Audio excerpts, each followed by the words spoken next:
The ongoing conflict between Israel and Hamas, Mr. President, has led to a large-scale loss of civilian lives, especially women and children, and has resulted in an alarming humanitarian crisis. This is clearly unacceptable, and we have strongly condemned the death of civilians. India has a zero-tolerance approach to terrorism. Our thoughts are with those who have been taken as hostage, and we demand their immediate and unconditional release. A peaceful resolution of the conflict through dialogue and diplomacy is the only way forward. Thank you, Mr. President, for convening this plenary meeting of the General Assembly today. We take note of the adoption of Security Council Resolution 2720 on 22nd December 2023, aimed towards scaling up humanitarian assistance to the people of Gaza, and in this regard commend the able leadership of the United Arab Emirates in piloting this resolution within the Security Council. The ongoing conflict between Israel and Hamas, Mr. President, has led to a large-scale loss of civilian lives, especially women and children, and has resulted in an alarming humanitarian crisis. This is clearly unacceptable, and we have strongly condemned the death of civilians. At the same time, Mr. President, we are aware that the immediate trigger were the terror attacks in Israel on 7th October, which were shocking and deserve our unequivocal condemnation.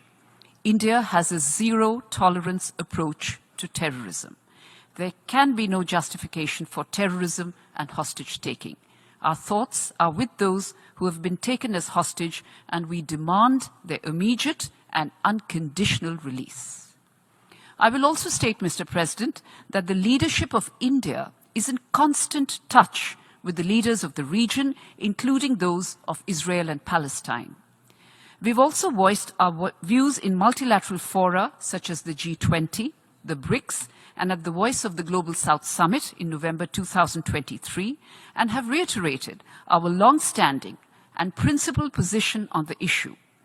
We have also called for continued humanitarian aid for the affected population, and in this regard, we hope that Security Council Resolution 2720 would aid in enhancing humanitarian assistance. I will also remind this Assembly that India has so far provided 70 tons of humanitarian aid, including 16.5 tons of medicine and medical supplies in 2 tranches to the people of Palestine. We've also provided $5 million, including the $2.5 million we provided in end December 2023 to the United Nations Relief and Works Agency for Palestine refugees in the Near East, which will go to support the agency's core programs and services, including education, healthcare, relief and social services provided to Palestinian refugees.